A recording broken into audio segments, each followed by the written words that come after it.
Hello, guys. Been a little while since I've done a CD update, and boy, do I have a lot here. I think it's like 16 CDs I have right here. CD number one would be The Fastway Self-Titled. Some of you may know that I've already had those some CDs were coming. Well, if you saw my Bad Drivers of Massachusetts videos, you may be like this. I knew that CD was going to be in this video, considering you've probably heard some songs from that album in those videos. And of course, Fastway was one of them. Say What You Will is the song that got me into this album. Of course, and of course, well, these guys back in their day, originally the first track of this album I'm about to show, their song Animal Fuck Like a Beast, spoiler alert, the band is Wasp, wasn't originally on this album when it was released. Originally, I Want to Be Somebody was on the first track until in 1998 it was reissued. Wasp self-titled. Hang on 1 second.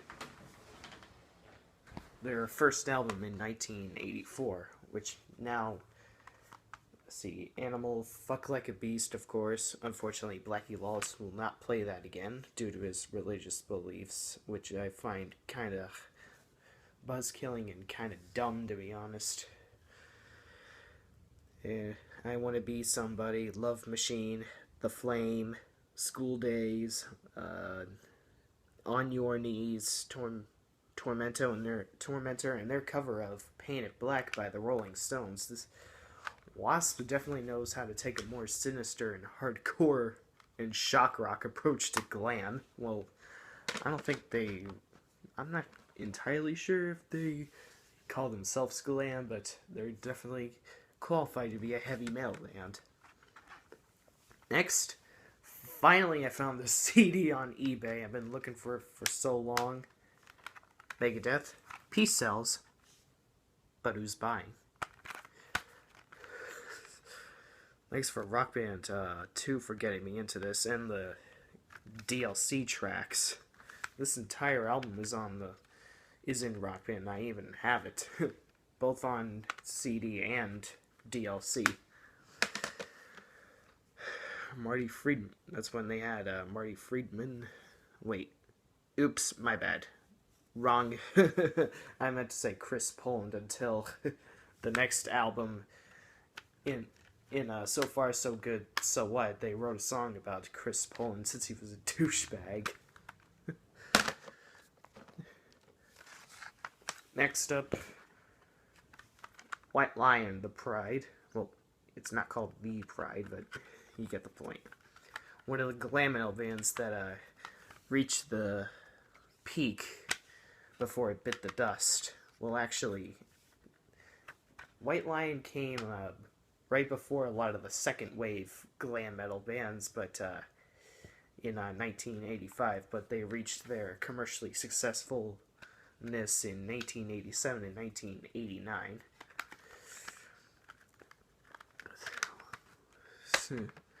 Next up, Van Halen's Oh You Wait 1-2. It's not exactly as amazing with the David Lee Roth era, but I still enjoy listening to it.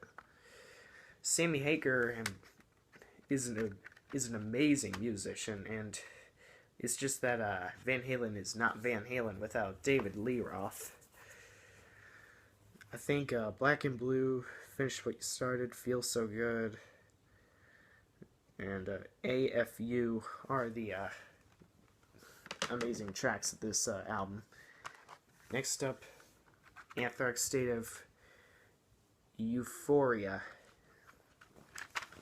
So that makes the third Anthrax album I got, as I have this album as my profile picture right now. It's hard to say what the best tracks are on this album, to be honest. But then again, it's Anthrax. When were they ever terrible? Next up, Cinderella Long Cold Winter.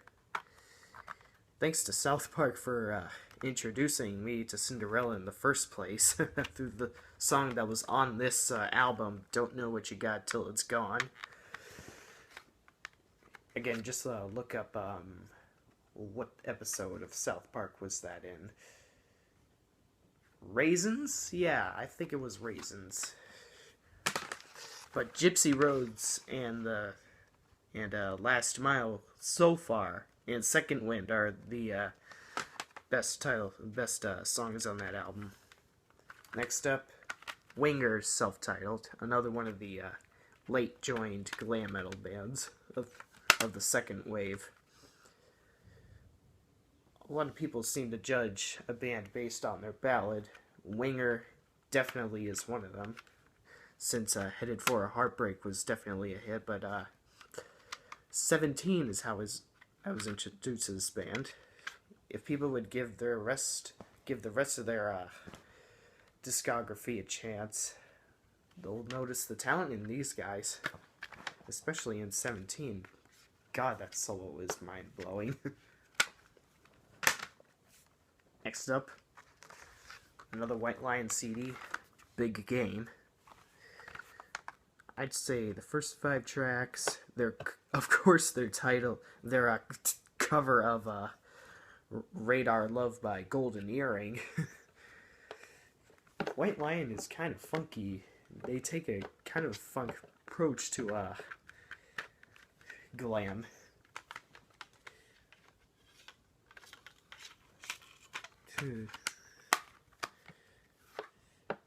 Hold on. Oh yeah, Let's Get Crazy too. How did I almost forget that one? Let's Get Crazy is the best song on the album. Next up, oh boy, this band got judged so much for the song Cherry Pie. And even the former frontman of the band, which unfortunately is now dead, even hates that song himself. However, Heaven was the highest one on the Billboard, or their highest song on the Billboard, and that would be Warrant's Dirty, Rotten, Filthy, Stinkin' Rich. 32 pennies, So Damn Pretty, Should Be Against the Law. The album titled song are the killer tracks of this album. It's just so unfortunate what happened to Jenny Lane. Hang on 1 second. However, I like Heaven, but it's not really my favorite ballad by them.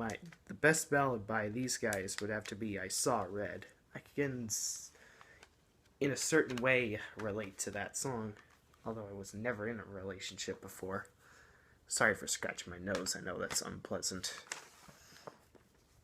Next, Tesla, The Great Radio Controversy. These guys definitely get me going in so many ways.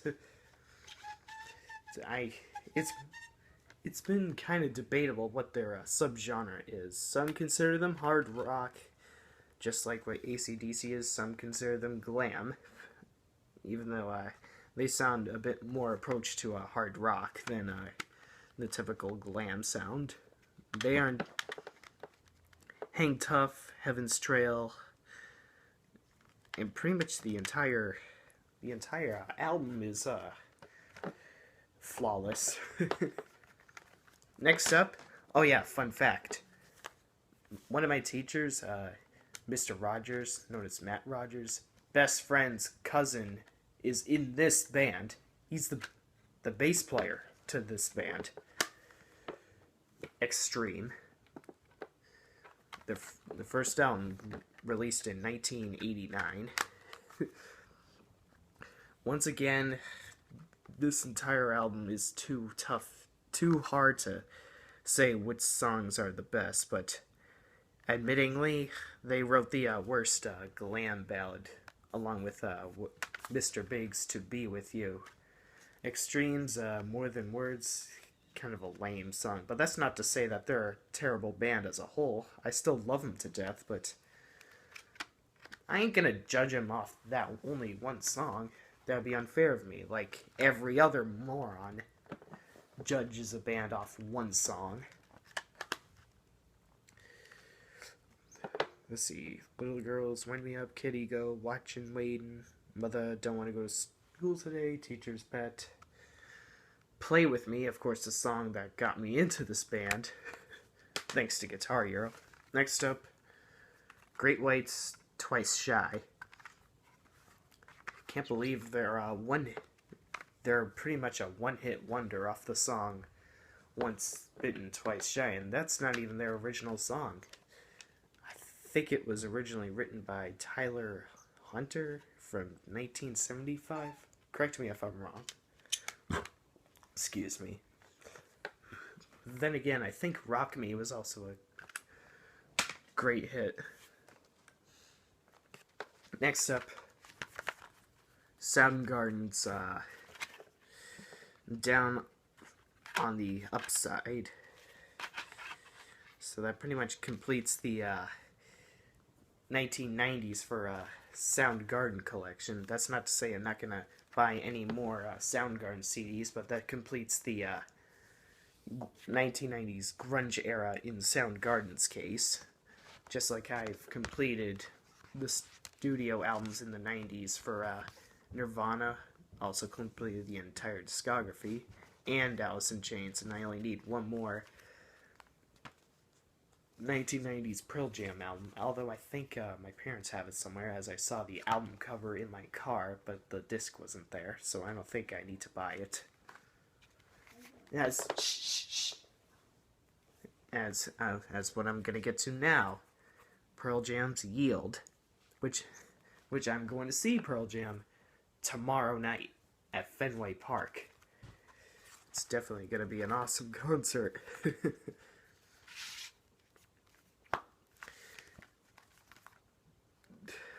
Pearl Jam, I've heard, puts on an amazing show. I definitely wouldn't disagree with them there. And of course, not bad for the last CD I'm gonna show. I think this is my first power metal CD, and that is Rhapsody of Fire's Dawn of Victory.